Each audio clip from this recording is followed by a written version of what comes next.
The aim of this article is to investigate the use of the concept of Iranian national identity in relation to its political use through the 20th century.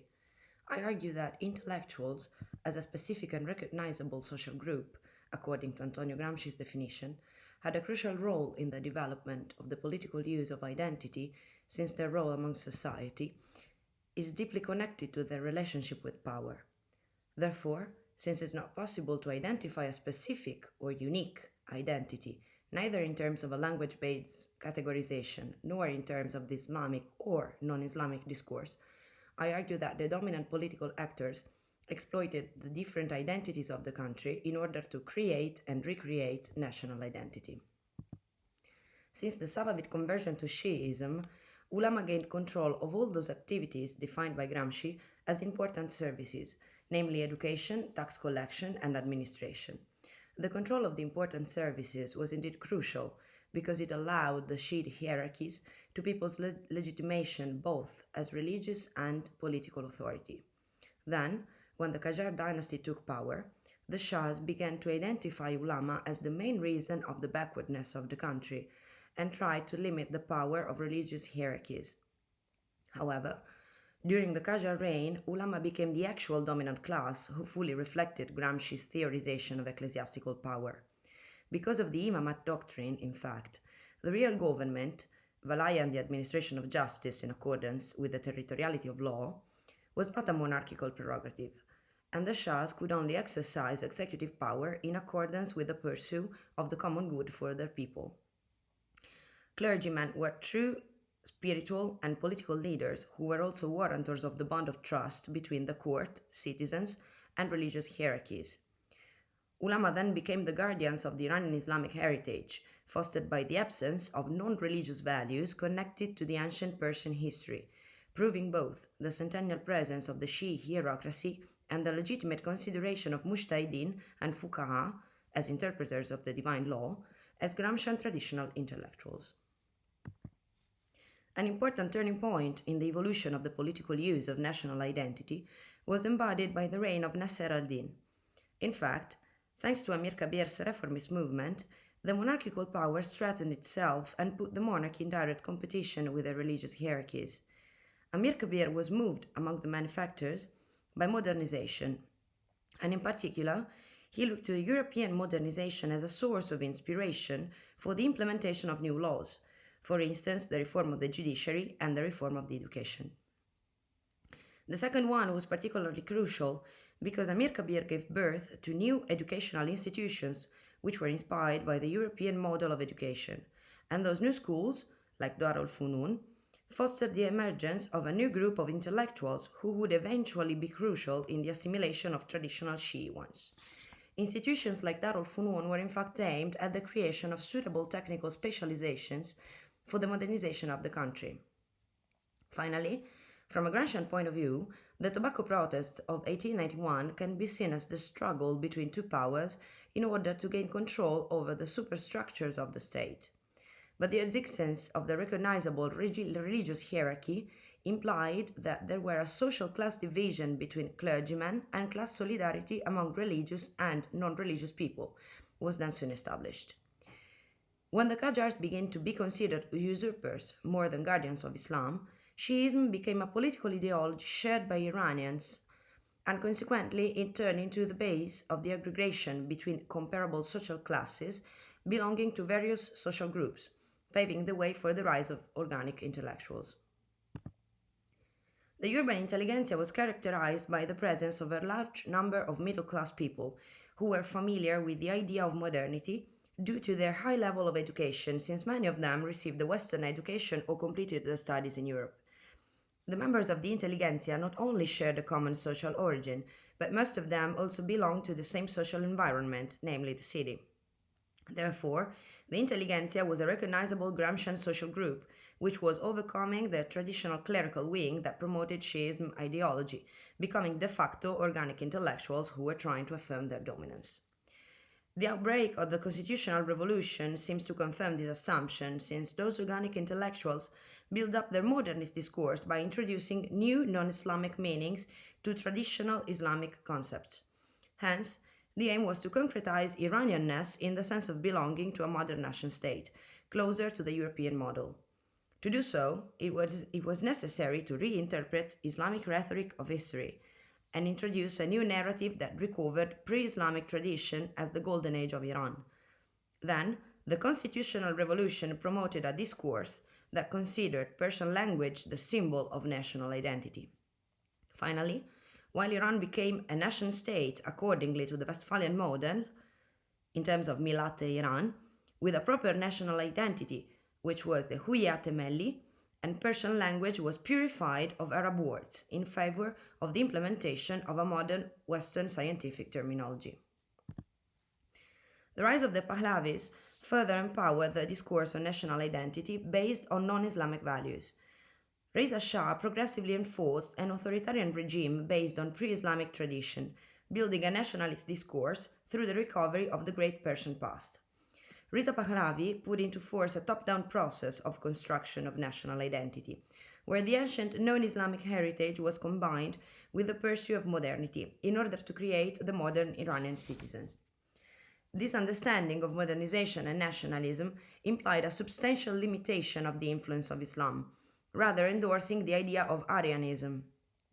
Even if the concept of Arya was part of the pre-Islamic tradition of Iran, since it was mentioned in the Avesta, its reinterpretation was indeed closer to its European meaning than to the Iranian one. Iranian intelligentsia of the time perceived Aryanism from an Orientalist point of view, enabling a specific racial strategy in the reconstruction of national identity with the consent of the monarchy. In other words, Aryanism went hand in hand with the Persianization of the country, where the intellectuals managed to ease the encounter between pre-Islamic tradition and modern Western ideas, de facto spreading a self-Orientalist way of thinking. Mohammad Reza's reign marked the entrance of Iran in the Cold War and the Iranian alignment with the Western Bloc, as well as the birth of a new intelligentsia that openly claimed for the actual independence of Iran. The case of the National Front led by Mossadegh was indeed emblematic since it introduced a view of nationalism that was not related to Iranianness, but it was oriented to the limitation of the Shah's power and the achieving of economic independence through the reappropriation of national resources. That kind of nationalism was widely supported by middle and lower classes, who saw in the foreign powers the cause of unemployment and underpayment, as well as an obstacle to the development of the country. After the coup against Mossadegh, Mohammad Reza's regime became a proper dictatorship, thanks to the increased repression against all kinds of opposition, especially religious, Marxist, and nationalist. Unlike his father, Mohammad Reza needed to legitimize his leadership, since it was lacking a proper ideology.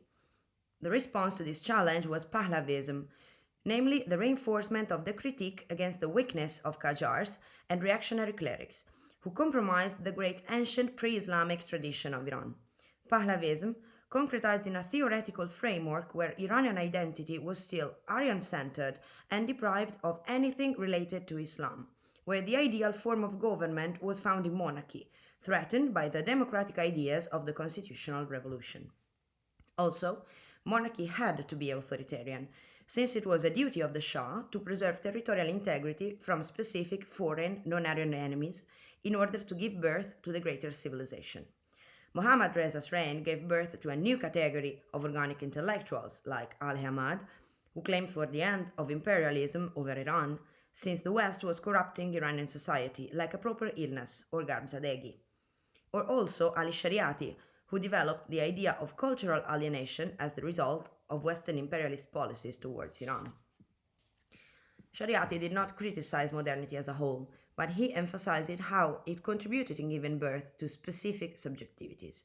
The existence of multiple identities, however, was not a problem per se, but it could become one if those identities did not unite themselves in one community.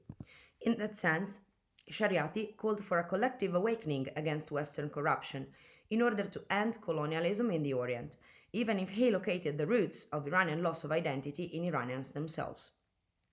The critique on foreign influence was focused on the cultural invasion that then led to the cultural alienation of Iranians, and it was indeed centered on the assimilation of traditionally extraneous cultural values that, through language and literature, forged a proper cultural assimilation.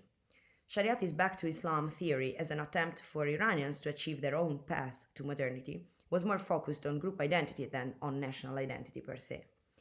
Since dominant powers shaped the idea of national identity with the aim of maintaining their hegemony, true intellectuals had the moral duty of fight this framework by saying the truth. Shariati refused the idea of the intellectual as a mere governmental officer and called for a free thinker as someone capable of remembering the collective memory of all the oppressed people. Therefore, national identity would not necessarily be tied because identity belonged to the wider community of the people afflicted by colonialism and imperialism. Al-Hamad and Shariati considered Iranian response to the spread of Western values the actual issue regarding the loss of traditional heritage.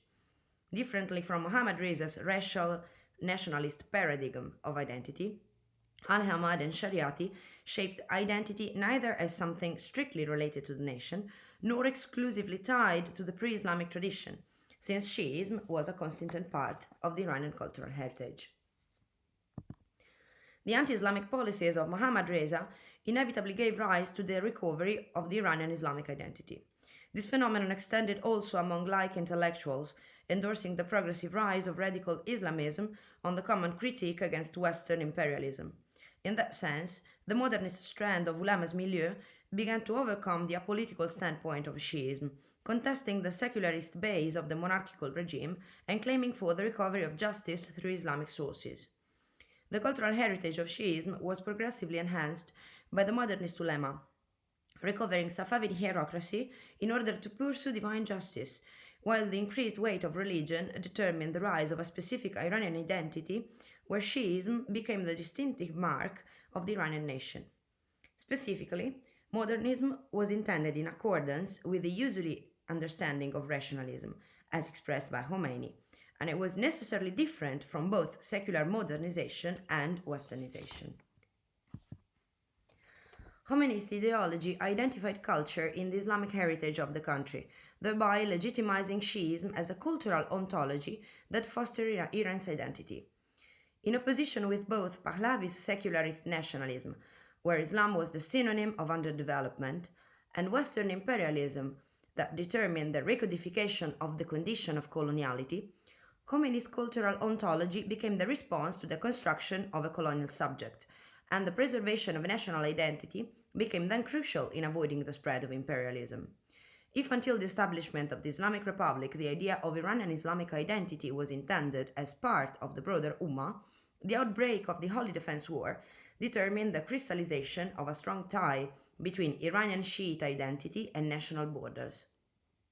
Since Iraq was a Shiite majority country invading Iranian territory, it was indeed necessary for the Khomeinist regime to put in place an us versus them paradigm, namely Shiite Arabs versus Shiite Iranians, de facto reinterpreting Pahlavi's Persian nationalism to legitimize Iran's acknowledging of its territoriality. The internal and international crisis that followed Khomeini's death, which was caused by the paradigm of the export of the Islamic Revolution and also the failure of Rafsanjani's policy of openness towards the Arab country of the Persian Gulf, inevitably induced religious and alike pragmatist intellectuals, who were initially in favor of the Khomeinist doctrine, to rethink the institutional basis of the Islamic Republic. The reformist strand, as traditional intellectuals, challenged the hierarchical political structure of Iran by trying to reform Islam from within, and directly contesting the supreme leader's authority by weakening the legitimacy of the Vilayat-e-Faqih framework. Khatami's presidency reflected this reformist tendency, especially when he challenged Hukumat-e-Islami with the introduction of the idea of Hukumat-e-Qanun, demonstrating that it was possible to reconsider the balance between Islamic practices and Iranian political institutions. The paradigm of the Islamic nationalist identity of Iran then progressively shifted from the centrality of Ummah to the framework of civil society, together with the development of Khatami's dialogue among civilizations. The preservation of national identity went hand in hand with the loosening of foreign policy based on confrontation towards Islamic and non-Islamic countries, since dialogue was chosen as the best strategy to avoid the recreation of those dominant mechanisms typical of the capitalist imperialist Western model, promoting instead tolerance as a tool for preventing colonialist violence. The reformist agenda ended with the election of Ahmadinejad, who enabled politics that recovered largely the traditional Islamic doctrine while contesting the privilege of hierarchy as a whole. Ahmadinejad's election marked a consistent shift in the definition of national identity. His absolute loyalty to the martyrs of the Islamic Republic was clearly functional for the recovery of Khomeini's populist message, especially regarding those social issues that the Shiite hierarchy did not take into account since Khomeini's succession as Rahbar. The redefinition of national identity, balancing between Islam and nationalism, was then pivotal to explain foreign policy guidelines, which partially retraced Khomeini's, but also embraced a strong racial nationalistic deviation. The Islamic discourse on national identity recalled the typical Khomeinist understanding of Iranian identity, where Iranians were recognized as such because of being Shiite and, consequently, part of the Ummah. This representation of national identity became crucial since the controversial launch of the nuclear program in 2006, when Ahmadinejad's establishment affirmed their legitimate role in fulfilling the supposed Iranian needs, namely the production of nuclear energy.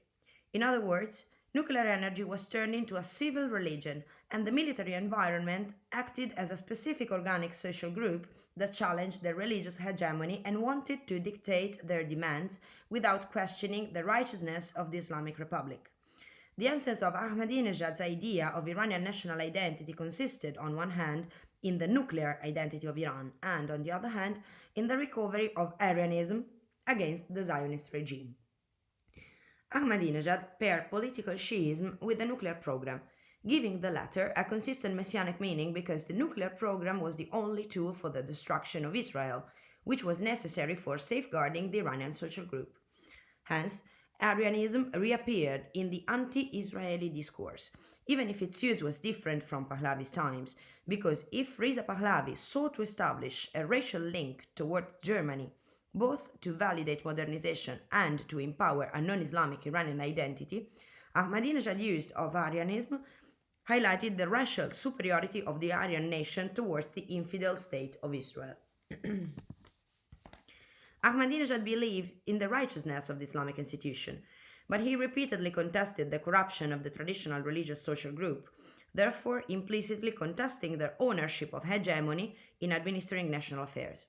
Hence, the rise of the Basij as dominant social group during his presidency marked the final separation between the leadership and traditional religious intellectuals, setting forth the end of Shiite cultural ontology in Iranianness. The new organic leadership then found in the nuclear program the tool for their legitimation, hence establishing a producer-consumer relationship with Iranian citizens. This new relationship implied that the civil religion of nuclear energy replaced Shiism as cultural ontology, whereas the Islamic Republic became the concrete form of a productive world, and the new organic leadership assumed the role of national economic group bringing progress. In that way, the Islamic Republic of Iran was intended to be recognized and to understand itself as a nation-state existing in the international system. The absence of an actual national awareness affected the narrative about the existence of a unique national identity through Iranian history. It should be in fact necessary to explain what the nation is before defining national identity. The existence of different social groups who challenged each other to gain hegemony in the nation-building process among the Iranian imagined community put inevitably in place many instrumental interpretation of Iranianness. The constant confrontation for hegemony mirrored the centrality of contentious politics of Iranian social groups, in developing the political exploitation of the framework of national identity. In the attempt of gain legitimacy, the values expressed by the various political actors in creating a common sensitivity around Iranianness were progressively framed and reframed in conformity with the specific need of the moment.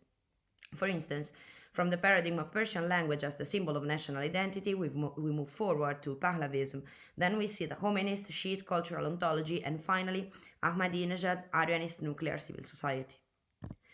The meaning of national identity was indeed pivotal in shaping foreign policy, as well as foreign affairs were fundamental in declining national identity, especially since the Islamic Revolution.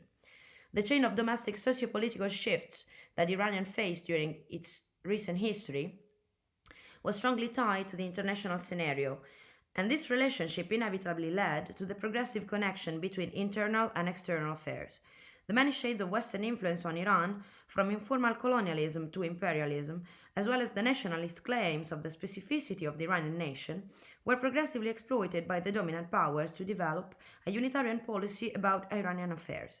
In that sense, the internal struggle for political hegemony reflected in the shaping and reshaping of national identity accordingly to the specific needs from time to time.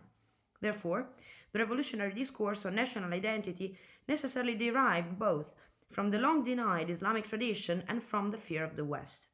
The destitution of Mossadegh fostered the theoretical debate on anticolonialism, which was progressively associated to Islam with Shariatist liberation theology, and finally became one of the standpoints of communism that survives still nowadays. Finally, the instrumental use of national identity determined the survival of the culture of suspicion towards anything identified as non-Iranian, namely anything or anyone that is outside national borders. The other had been fundamental in framing the imagined Iranian community, since any dominant power framed Iranian specificities accordingly to the negative image of the other nations or ethnicities made by their organic agents and intellectuals. Hence, especially in the Islamic nationalist discourse, it is the other that allows Iranians to define themselves, especially when the other is a foreign power that attempts the integrity and the dignity of the country.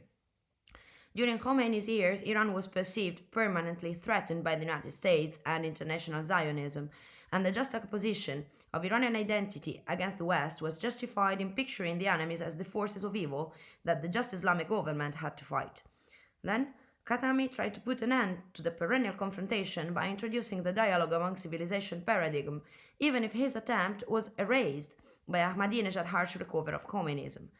Today, even if Rouhani's presidency is trying to reshape the external image of the Islamic Republic in softer terms, the behavior of the United States towards Iran can be again perceived as a threat to the integrity of the Millat. Even if the actual Iranian leadership had shifted again to a Gramscian traditional social group, being in fact Rouhani a cleric, the challenge towards the United States is assuming particular shades, and it is, and will, reshape Iranian identity accordingly to the development of Trump's administration towards the Ummah.